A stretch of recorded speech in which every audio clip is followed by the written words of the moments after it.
Rádio Rio de Janeiro, a emissora da Fraternidade, passa a apresentar Luz na Penumbra, programa que leva ao seu coração a mensagem da doutrina espírita.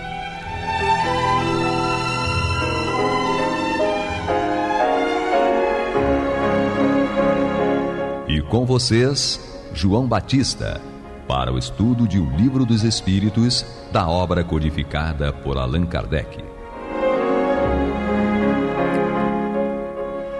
Papai do Céu nos guarde, nos abençoe. Louvado seja nosso Senhor Jesus Cristo. E que possamos fazer do tempo esta dádiva que a todos nós é dada de maneira igual, um recurso a mais para que a nossa caminhada seja cada dia mais firme e consistente na conquista dos valores espirituais que nos levarão à verdadeira felicidade. Hoje temos conosco o vozeirão.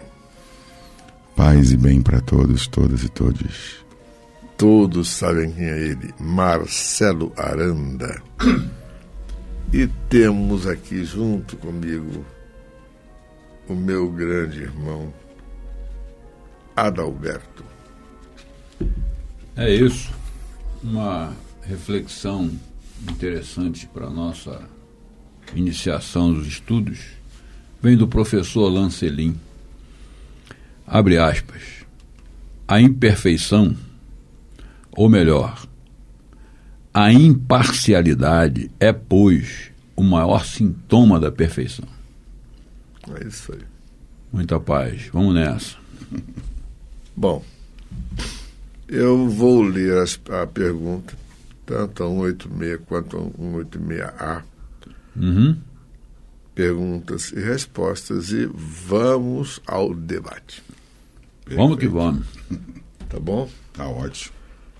Na 186, haverá mundos em que o espírito, deixando de revestir corpos materiais, só tenha por envoltório o perispírito? E respondem os espíritos: sim, e mesmo esse envoltório se torna tão etéreo que para vós é como se não existisse. Esse o estado dos espíritos puros. Na 186A, vem assim: parece resultar daí que não existe uma demarcação precisa entre o estado correspondente às últimas reencarnações e o de espírito puro. Essa demarcação não existe. Resposta dos espíritos: a diferença se vai apagando pouco a pouco até se tornar imperceptível, como a noite se desfaz ante as primeiras claridades da alvorada. Para variar, a resposta chegou a ser até poética, né? Chega a ser bonita a resposta. Exatamente. Então, vamos ouvir primeiro Adalberto trazendo os comentários a respeito dessa matéria. Como diz a poetisa lá da Pavuna, sobrou para mim o bagaço da laranja. A poetisa da Pavuna. E a gente tem que... A Jovelina? A pérola negra. Mas o estudo é o bagaço da laranja? Não. A má interpretação, sim, pode se tornar o bagaço da laranja.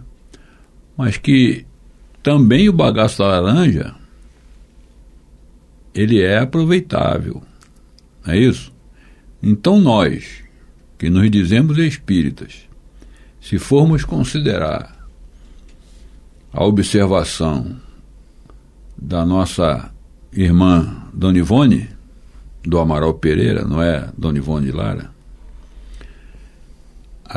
a casa espírita é o último refúgio dos criminosos.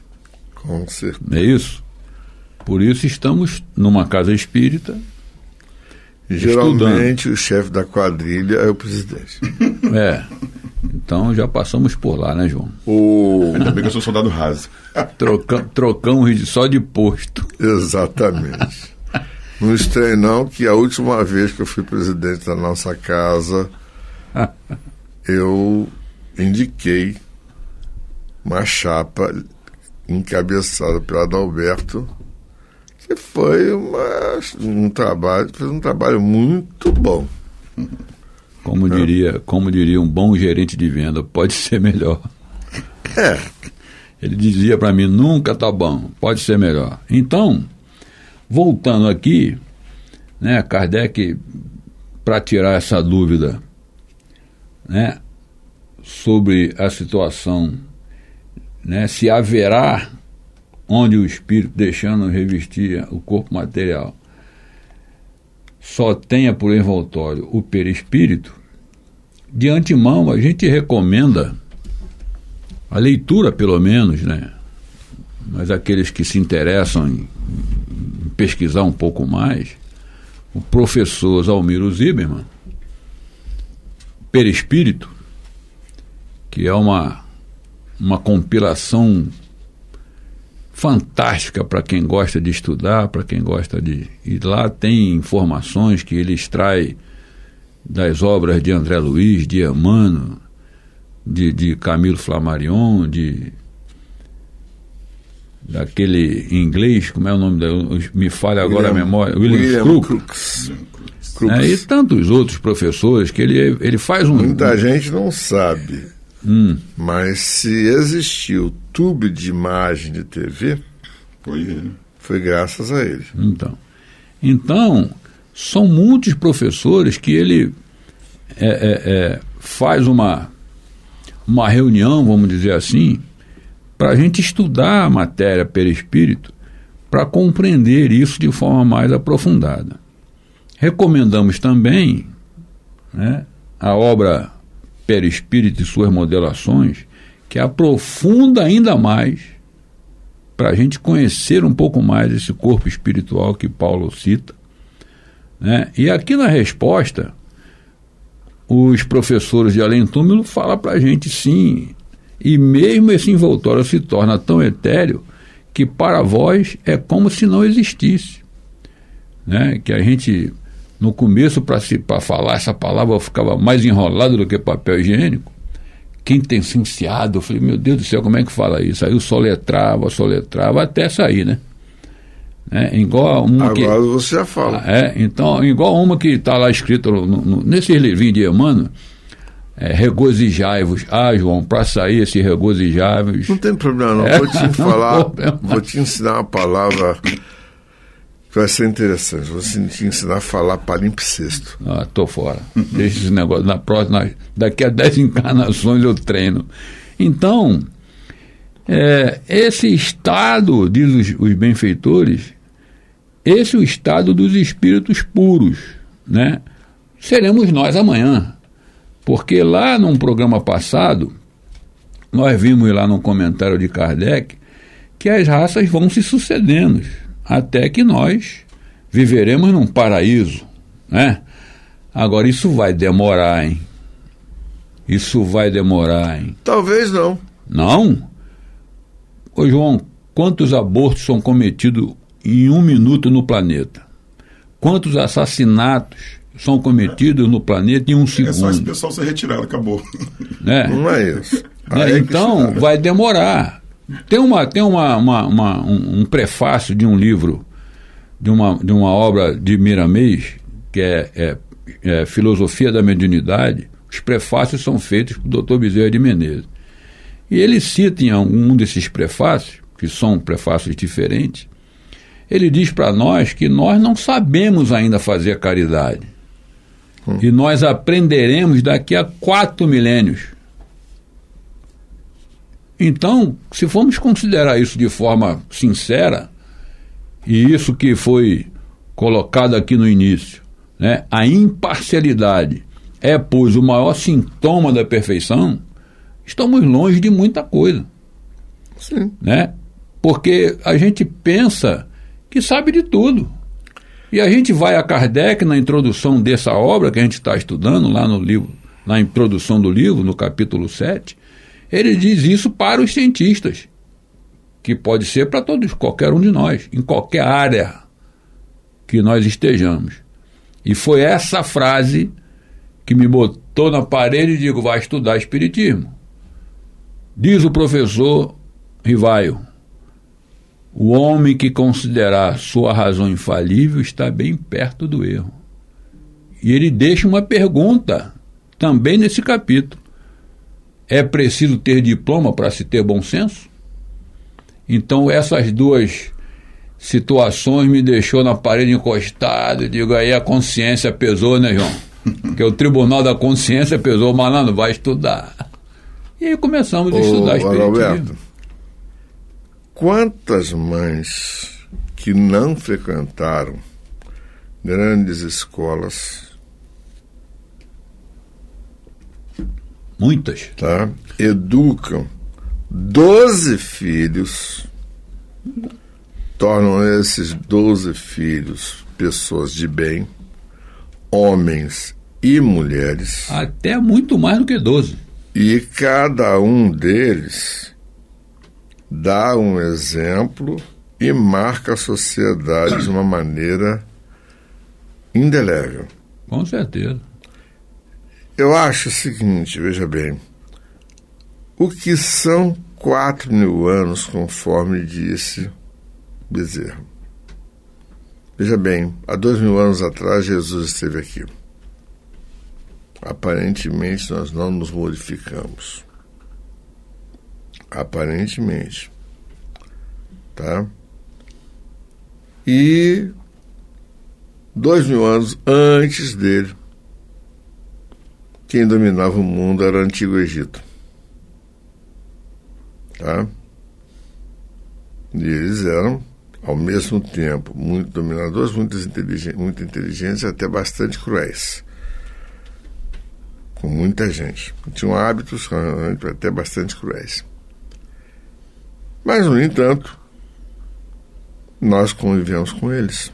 Sem dúvida. Ou somos um deles. Ou talvez tenhamos sido um deles. Então, teremos feito muitas atrocidades no passado? Sim. E onde é que está a misericórdia divina? Está em favor de todos. Sem dúvida nenhuma. Vítimas e algozes, estamos todos hoje aqui. Por isso a recomendação, né? Reconcilia-te com teu irmão que está a caminho.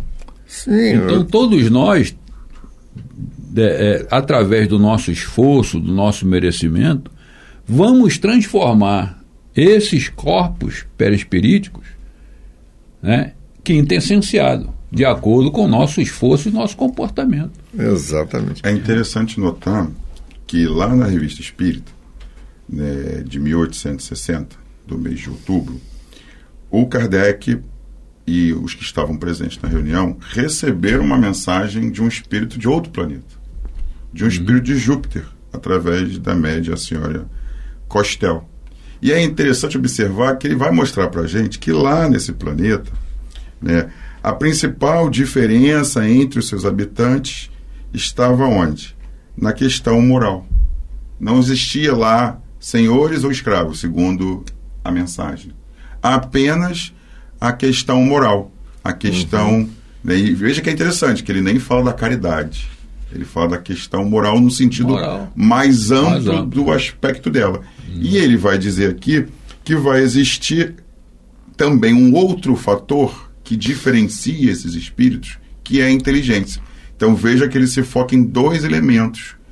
E aí olha que interessante, se a gente hoje, né, várias sondas, Galileu, nossa, o que toda hora é russo mandando sonda, é chinês mandando sonda, é americano. Americanos também fraco, mas eles continuam mandando. E agora com lá o Space X e outros grupos privados, eles passam por Júpiter e não vem nada do ponto de vista orgânico material. Por quê? Porque por causa do desenvolvimento da inteligência, então nós também estamos desenvolvendo. Tem um pessoal aqui meio devagarzinho ainda, mas esse pessoal às vezes está com a inteligência adormecida na matéria, né? E daí o desenvolvimento do quê? Da questão moral. E essa nós estamos também devagar. Só que aí, lá no Livro dos Espíritos, o Kardec traz para a gente, na questão 100, essa questão da evolução. Eu acho as perguntas 100, 101, 102 muito didáticas, do professor Ivaiora, impressionante. Até a 113. O poder de síntese dele, que ele vai pegar, e aí quando você lê, e ele vai dizer ele na 100, né? Eu gosto da 100 porque a 100, ele faz a introdução da questão. Uhum. Ele Vou diz... te pedir uma coisa. Vamos colocar na nossa vinheta, depois você a gente volta com... Marca bem esse ponto. Essas 3 classificações dele. Nossa vinheta. Você está ouvindo pela Rádio Rio de Janeiro o programa Luz na Penumbra, com o estudo de O Livro dos Espíritos, na apresentação de João Batista. E aí, Marcelo volta com essa história dele. Então, quem pegou agora a nossa conversa pelo meio, depois assiste o programa que está gravado lá. A gente estava falando então da questão 100 do Livro dos Espíritos, que é uma questão que eu acho uma das mais fantásticas, porque ela fala da gente, ela fala da humanidade, ela fala das vidas em outros planetas. Por que ela faz isso? Porque o Kardec, muito desejoso de entender a questão evolutiva dos espíritos, ele vai dizer então que no mundo hoje que nós encontramos aqui, material, né, na Terra, nós temos 3 grandes divisões de espíritos diferentes. Por que isso é importante para a gente entender a questão 186? Porque à medida que a gente vai evoluindo materialmente, como disse anteriormente, para quem não nos ouviu, eu falei que na Revista Espírita de 1860, no mês de outubro, o Kardec, através da senhora Cordel, recebeu uma mensagem, um espírito de Júpiter. Olha que coisa interessante. E lá em Júpiter, eles não têm mais os corpos carbônicos densos. Nossa, hoje eu caprichei, hein? Carbônicos densos. Por que carbônicos? Que os nossos corpos são a maior parte feita de água, outros elementos e carbono. Lá a matéria é quintessenciada, é um outro tipo de matéria. E como é que eles chegaram lá? Porque nós também chegaremos. Isso é um determinismo que não tem jeito. Na realidade, também se tornará a Terra... Isso, né? Chegaremos nesse patamar. Nós somos o futuro Júpiter. Isso. Daqui a algum tempo, não sabemos precisar quanto, né? Porque vai depender de vários fatores. Mas é interessante a gente entender essa divisão, entender essa classificação, e ele vai dividir em espíritos que são de terceira ordem, espíritos imperfeitos, e aí ele vai classificando, né, espíritos de segunda ordem, e aí dentro da terceira tem várias classificações, né, que eu não vou entrar em detalhes porque não é o foco principal, mas eu recomendo aos nossos leitores que adentrem isso. E aí vai ter esses grupos de terceira ordem, que são espíritos classe prudentes, e assim vai até que chega na primeira ordem dos espíritos puros, né? Nós estamos ainda lá atrás. Só que esse lá atrás é muito diversificado, né? Por quê? Aí se a gente pegar o livro Céu e Inferno, e aí a gente vai ver a comunicação de um espírito, um encarnado da Rússia, né? Que o Kardec recebeu uma informação através lá de cartas, que ele era um espírito mendicante, mas que fazia caridade de forma ostensiva. Olha que coisa, né? E todos amavam ele, tanto que na carta Kardec conta que a cidade inteira foi no enterro dele. E o espírito, que era um mendigo, que fazia caridade, ele morre e menos de 3 meses depois ele dá uma mensagem lá em Paris. Olha que situação impressionante. Para mostrar para a gente que não é a classe social, não é... É a disposição do espírito em fazer o bem. Se ele fez o bem máximo, não sabemos, mas ele se predispôs a fazer algum bem. Essa é a grande diferença. Interessante, Marcelo, que você, ao fazer essa observação dessas citações de Kardec, que vem lá da 100 até a 113, a citação 113 que vem né, nos trazer a primeira ordem, espíritos puros, ele deixa bem claro aqui, né, esses espíritos, que seremos nós amanhã, percorreram todos os graus da escala e se despojaram de todas as impurezas da matéria. Por isso eles têm essa já capacidade, vamos dizer assim, né, porque por merecimento, por esforço próprio, essa situação de poder, né, ter essa facilidade, vamos dizer assim, né, quer dizer, sim, aí haverá um mundo onde os espíritos deixam de revestir corpos materiais? Sim, nós vamos conseguir chegar lá também. Se eles conseguiram, também conseguiremos. Não é isso, João? Exatamente. Esse debate é tão rico que a gente vai ver que em Júpiter ainda não é, olha que interessante, se você ler na mensagem, segundo esse espírito que veio de Júpiter, que estava encarnado em Júpiter, mas veio nos ajudar, ele diz que lá em Júpiter, aqueles que tinham mais desenvolvimento moral, conseguiam falar com mais facilidade com espíritos puros. Então eu vejo que Júpiter ainda não é um mundo de espíritos puros. Não, então Júpiter, superiores. Eles estão na segunda classe, segunda pergunta 111, de espíritos superiores. Então veja que, olha que, então quer dizer, a gente não consegue nem dimensionar esses espíritos puros, de tão assim distante que eles são. E hoje o Divaldo e vários outros espíritos relatam pra gente que nós estamos sendo literalmente, eu vou usar uma palavra de brincadeira, né? Estamos sendo invadidos. Tem gente que gosta nós estamos literalmente sendo, né, ocupados de forma do bem. Por quê? Está vindo espíritos de tudo que é canto da galáxia. É impressionante isso. A gente acha que é só Júpiter, não sei o que. Não. Nada. Espíritos de outros lugares que talvez nós nem conheçamos. Para nos ajudar. Para nos ajudar, que foram convocados pelo próprio Senhor Jesus. Então, para a gente ver que não tem jeito. Nosso planeta vai se transformar. Ele pode ir pelo amor ou vai pela dor. E aí a dor é o quê? Como diz lá no velho, lá no Apocalipse, né? É o ranger de dentes, é o fogo, essas coisas todas. Ninguém precisa ficar desesperado, porque só o corpo morre. Então, se acontecerem certos cataclismas, ninguém se desespere, porque, né, o corpo pode perecer, como pereceu em várias outras existências, e a equipe espiritual estaria lá prontinha para nos socorrer, para nos ajudar, e aí naquele momento as preces são muito importantes. Como hoje a gente já vê, né, em vários lugares. Recentemente a gente viu terremotos, tsunamis, maremotos, secas muito fortes, o calor insuportável, são indícios de que essas escolhas, né, que nós estamos agora numa nova era, né? Tem gente que chama de antropoceno, eu gosto de chamar de capitoloceno, porque essa coisa do individualismo, do capitalismo exacerbado, selvagem, leva o planeta a esse extremo. Porque não precisava. Poderíamos evoluir de forma com sabedoria. Mas a ganância não deixa. A ganância. Mas aí que está o detalhe, veja bem.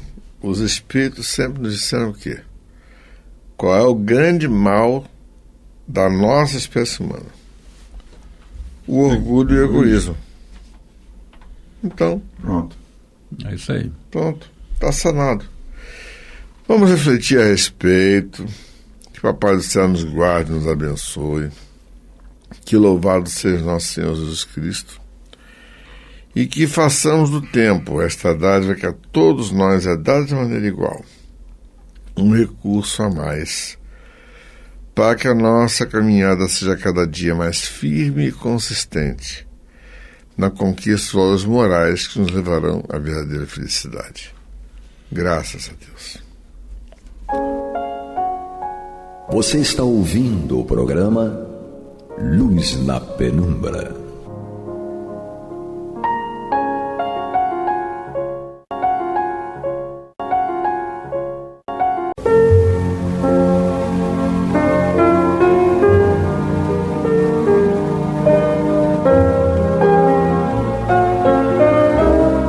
A Rádio Rio de Janeiro está levando ao seu lar e ao seu coração a mensagem consoladora da doutrina espírita, através do programa Luz na Penumbra.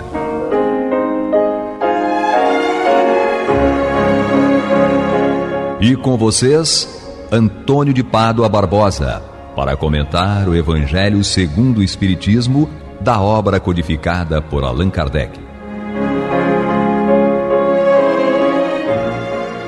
Boa noite, meus caros amigos. Estamos de volta aqui ao programa Luz da Penumbra, no qual nós estudamos o Evangelho segundo o Espiritismo de Allan Kardec. Hoje nós vamos dar início ao capítulo 5, Bem-aventurados os aflitos. Eu, particularmente, gosto muito, tenho muito respeito por este capítulo, porque há muito tempo, eu era bem mais jovem, estava numa situação meio complicada, não me lembro bem nem qual era, se era problema de trabalho ou em casa, não me lembro bem, mas era um troço meio complicado. E conversando lá com o nosso guia, ele só disse assim para mim: Antônio, vai ler o capítulo 5 do Evangelho. Aí eu li este capítulo, já tinha lido eventualmente antes, mas nunca com esta atenção que ele recomendou que eu tivesse. E realmente não acabaram os problemas assim de imediato, lógico, mas me ajudou muito a enfrentá-los e, passado o tempo, os problemas já tinham sido resolvidos. Então eu passei a confiar muito no que propõe este capítulo, porque ele tem uma lógica muito grande, uma lógica muito impressionante, que tem a finalidade de nos mostrar que nós temos as nossas mãos, diante de nós, a possibilidade de resolver os nossos problemas para o futuro, porque para o passado não conseguimos resolver mais. O presente é instantâneo. Então, nós podemos hoje tomar ações que têm consequências amanhã. Eu vou dizer, mas já pode acontecer alguma coisa imediatamente com você. Sim, mas um minuto depois ela já é passado. Então, acontece alguma coisa agora, a consequência 10 segundos depois já é no futuro. Então nós só temos condições de resolver o futuro. E aqui nos mostra como nós temos condições de fazer isso. Então, pelo menos para mim, ficou claro que as coisas estão sob o meu controle. E eu fico mais à vontade quando as coisas estão sob o meu controle do que não estão sob o meu controle. Quando as coisas acontecem independente da minha vontade, do que eu possa fazer. Isso me deixa muito desconfortável. Mas quando as coisas estão no meu controle, que eu tenho capacidade de fazer com que elas aconteçam do jeito que eu quero, então eu fico muito mais à vontade. Então eu espero que vocês também tenham essa percepção com relação a este capítulo. O título já é sugestivo: Bem-aventurados os aflitos. Quem são os aflitos? Todo mundo que está aqui neste planeta.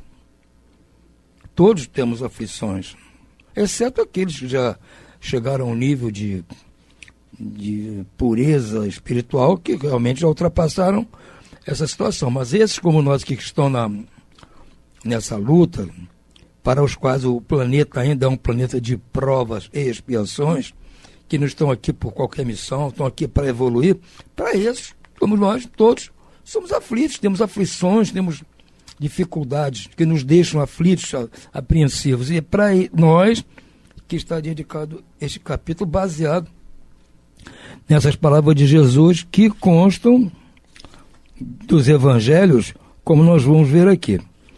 A primeira delas está em Mateus, em seu capítulo 5, versículos 4, 6 e 10. Bem-aventurados os que choram, porque serão consolados. Bem-aventurados os famintos e os que têm sede de justiça, porque serão saciados. Bem-aventurados os que sofrem perseguição pela justiça, porque deles é o reino de Deus. O segundo ponto está em Lucas, em seu capítulo 6, versículos 20 e 21, e no próprio Lucas também, no mesmo capítulo 6, versículos 24 e 25. Nos dizem o seguinte: Bem-aventurados vós, que sois pobres, porque vosso é o reino dos céus. Bem-aventurados vós, que agora tendes fome, porque sereis saciados. Felizes sois vós, que agora chorais, porque rireis. Mas ai de vós, ricos, que tendes no mundo a vossa consolação. Ai de vós que estáis saciados, porque tereis fome. Ai de vós que agora rides, porque gemereis e chorareis. Então, são palavras de Jesus, conhecidas como o Sermão do Monte. Realmente, trazem para nós que somos os aflitos consolo muito grande, dando-nos esperança de que as coisas vão ficar melhores para nós, depois que passarmos por essa tormenta. Mas para aqueles que, independentemente de estarem aflitos ou não, estão tidos aqui chamados de os ricos. Mas os ricos, quer dizer, não é só ricos de dinheiro, é ricos em tudo aquilo que põe você numa situação melhor que os outros. Você poder, fama, dinheiro, não importa, sabedoria.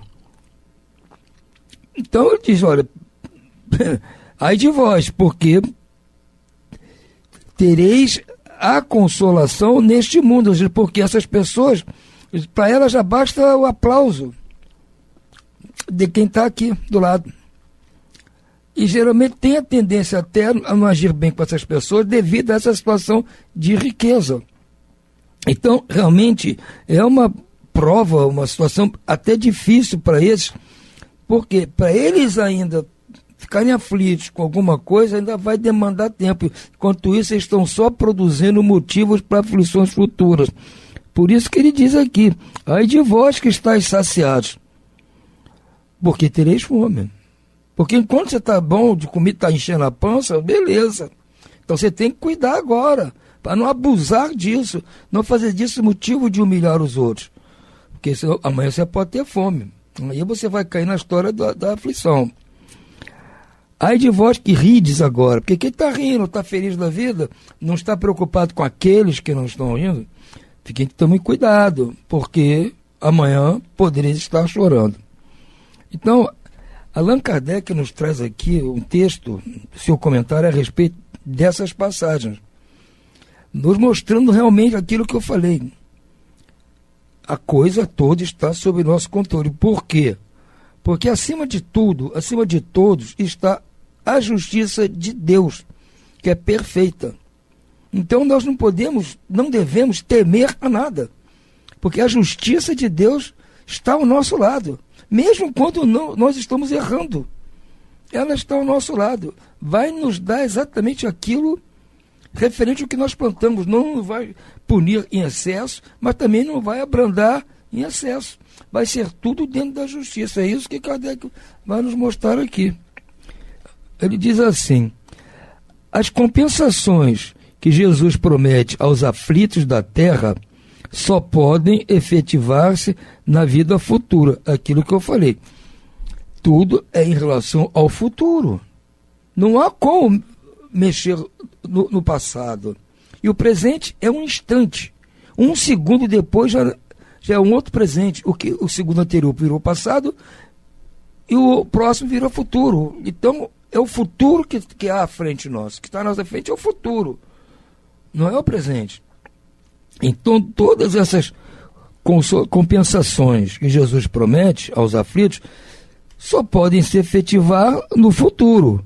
Sim, sem a certeza do futuro, estas máximas seriam um contrassenso. Se você não tiver certeza do futuro, isso que Jesus está prometendo não tem sentido. Mais ainda, seria um engodo. Mesmo com essa certeza, dificilmente se compreende a utilidade de sofrer para ser feliz. Muitas pessoas concluem dessas palavras de Jesus, bem-aventurados os aflitos, que sereis consolados, dizem assim, então a gente tem que sofrer. É necessário sofrer antes. O sofrimento tem utilidade. Não é bem assim. Está constatando um fato. Você está sofrendo. Ponto.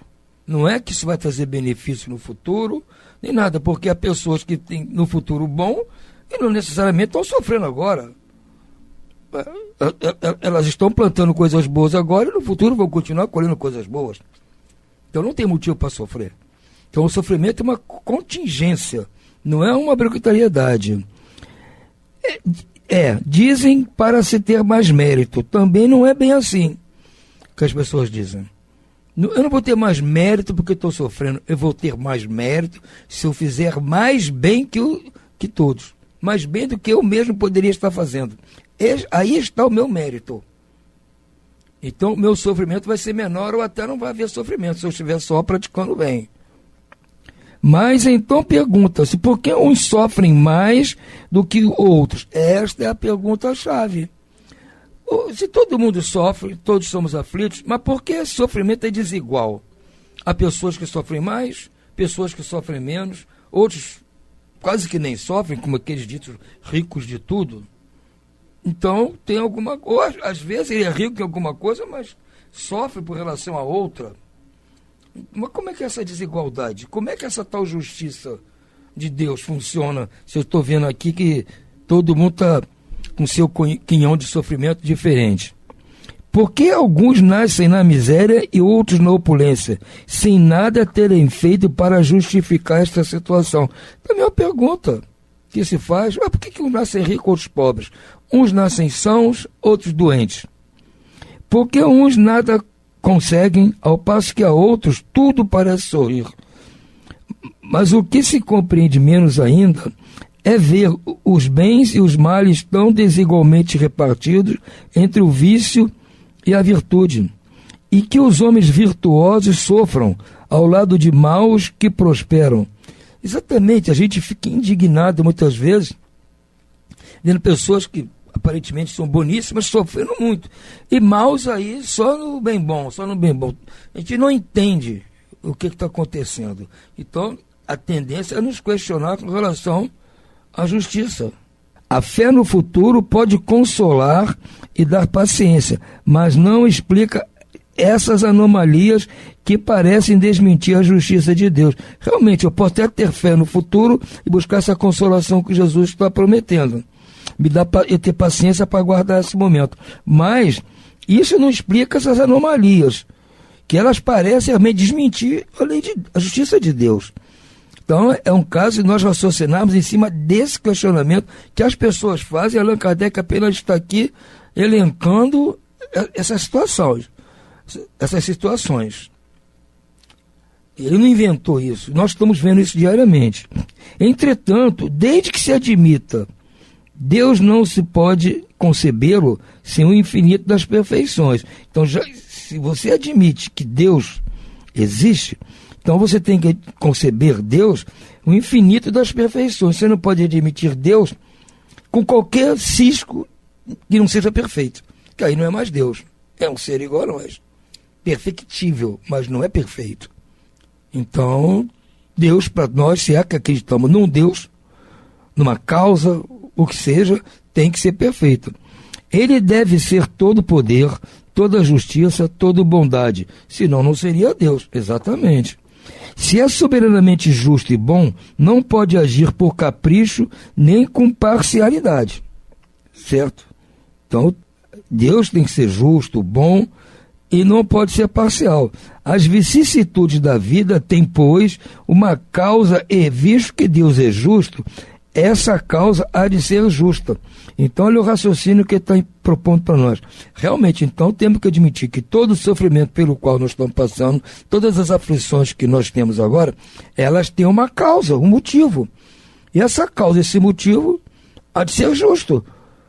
Senão, não haveria justiça de Deus. E se é a justiça de Deus, eu entendo que existe Deus e que Ele é justo, então a causa do meu sofrimento tem que ser justa, tem que ser um motivo justo. Não pode ser uma coisa injusta para mim. Eis o de que cada um deve bem se compenetrar. Deus encaminhou os homens na compreensão dessa causa pelos ensinos de Jesus. E hoje, julgando-os suficientemente maduros para compreendê-la, revela inteiramente pelo Espiritismo. Isto é, pela voz dos Espíritos. Então, Kardec já nos compôs aqui nesse item terceiro a base para estudarmos daqui para frente, continuar estudando o capítulo. Mas nós temos que entender isso. Se nós acreditamos que existe um Deus, se não acredita que existe Deus, que existe o acaso, que é questão de sorte, ter isso, ter aquilo, ou sofrer isso, sofrer aquilo, é sorte, azar, então está fora do nosso questionamento aqui, da nossa discussão. Mas se você acredita que existe um Deus, qualquer que seja o Deus que você conheça, que você entenda, você tem que admitir que esse Deus é perfeito, porque se não fosse perfeito, não seria Deus.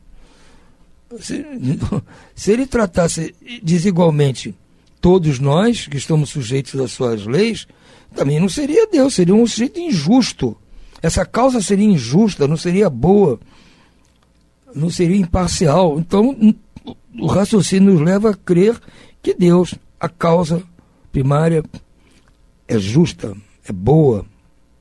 Então, partindo daí, essas vicissitudes que nós passamos na vida têm, pois, uma causa justa, visto que Deus é justo. Se Deus é justo, a causa de tudo que está nos acontecendo tem que ser justa, porque Ele não permitiria, sendo justo, que acontecesse algo comigo que não fosse justo. É inconcebível. Vai acontecer com o Antônio toda essa coisa ruim, todo esse sofrimento. Ele não merece não, mas vai passar por isso. Não existe isso, gente. Não pode ser assim. Tem que ser justo, para a gente poder se sentir confortável diante do quadro. Senão eu vou ficar ainda o sofrimento que eu tenho da aflição, ainda vou ficar ainda injuriado, sofrendo por estar inconformado com a situação. E o primeiro passo para nós obtermos a consolação, a paciência, a resignação, para poder encarar as dificuldades, que as dificuldades não vão sumir. Nós é que temos que adquirir força, paciência, resignação para lutar com elas, para conviver com elas, como eu costumo dizer, para administrá-las da forma menos dolorosa possível. Essa é a proposta que Jesus nos trouxe e que o Espiritismo vem, como diz aqui Allan Kardec, o Espiritismo vem revelar isso, que é o que Jesus trouxe. Vamos dizer aqui, Deus encaminhou aos homens na compreensão da causa dessas situações pelos ensinos de Jesus. Ou seja, nós vamos entender a causa dos nossos problemas, a causa das nossas aflições, pelos ensinamentos de Jesus. E dizendo aqui, né? E hoje, julgando-nos suficientemente maduros para compreender essa causa, revela inteiramente pelo Espiritismo. Olha só, aqui nesse texto de Lucas 6, 24 e 25, já mostra, porque Jesus está propondo consolação para os aflitos. Mas diz aqui, para os aflitos ouvirem assim, entender por que eles estão passando por isso. Já dando uma pala do que é a justiça de Deus. Porque diz assim: mas ai de vós ricos, que tendes no mundo a vossa consolação. Ai de vós que estáis saciados, porque tereis fome. Ai de vós que agora rides, porque gemereis e chorareis. Ou seja, está dizendo, olha, se você está passando por isso hoje, está tendo fome, está chorando, é porque você antes, você teve toda a opulência, você foi rico dessas coisas todas. Né? E você se preocupou apenas com a consolação no mundo. Então agora, se você não fez bem da sua riqueza, da sua opulência no passado, agora você sorria, não é verdade? Você estava saciado, como se diz aí, estava de pança cheia, e você fez mau uso de todas essas benesses. Então agora você vai passar fome, você vai chorar, você vai entrar no time dos aflitos. Já está dizendo aqui o porquê, qual é a causa das nossas aflições, por que nós somos aflitos. Ele diz aqui, e dizendo, Kardec explica, isso é tudo dentro da lei de Deus, dentro da justiça de Deus, porque não teria sentido se a pessoa que não fez nada no passado, foi um santo, um anjo, e agora sofre. Não tem sentido. Aí aquele que hoje está abusando da própria sorte, abusando das suas vantagens, etc., e fica numa boa, não vai ter consequência alguma no futuro. Não tem lógica isso. escapa qualquer raciocínio mais simples que for. O que incomoda muitas pessoas de não querer aceitar isso é esse versículo aqui. Porque isso aqui é claro. Olha, se você não tomar jeito, não mudar o seu modo, não passar a preocupar-se com o outro, deixar de ficar espezinhando os outros, você vai passar por tudo isso que os outros estão passando. E por acaso você hoje não está passando, mas se você se mantiver nesse comportamento egoísta, orgulhoso, amanhã é a sua vez. E ninguém quer aceitar isso. Não, mas eu vou ter que deixar de ser como eu sou, não é? Porque eu estou numa boa, por que eu vou deixar de ser? Os outros, azar dos outros. Então, a pessoa tem dificuldade de se transformar, de pensar, opa, vou aproveitar que eu estou numa boa, vou passar a agir pelo bem. Não, ela não quer isso, por isso que acho que não aceita. Não acredita em Deus, não acredita na reencarnação, não acredita no que disse Jesus. Tudo bem. É mais uma dificuldade que esses ricos de alguma coisa, não, volto a lembrar, não quer dizer rico só de dinheiro, só pecuniariamente, mas é rico em geral, qualquer coisa que você tenha mais que os outros. Essas pessoas, como disse Jesus, vão ter dificuldade de entrar no reino dos céus, porque essa riqueza os atrapalha. Eles não conseguem ser humildes, nem pensar nos outros. Compreendem? Essa é a figura que Kardec nos traz aqui claramente. E no próximo programa nós vamos dar continuidade falando das causas atuais das nossas aflições. Porque há as causas. Já deu uma palhinha, como eu falei, nesse versículo aqui do Evangelho de Lucas. Mas vamos deixar para o próximo programa. Por hora nós vamos ficando por aqui. Muito boa noite a todos e muita paz.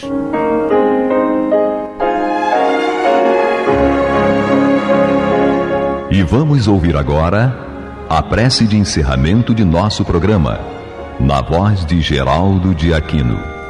Jesus, dá-nos coragem para a luta, piedade para os insultos e misericórdia para as injustiças e ingratidões. Limpa nossa alma de inveja e ambições mesquinhas, de ódio e de vingança o nosso caminho. E que dentro em pouco, ao recolher-nos de novo ao calor do nosso leito, para que o sono nos dê a paz e o esquecimento das tristezas humanas, possamos sentir, Senhor, no mais íntimo de nosso ser, a doçura indefinível do Teu amor e a grandeza incomparável da Tua divina presença. Que assim seja.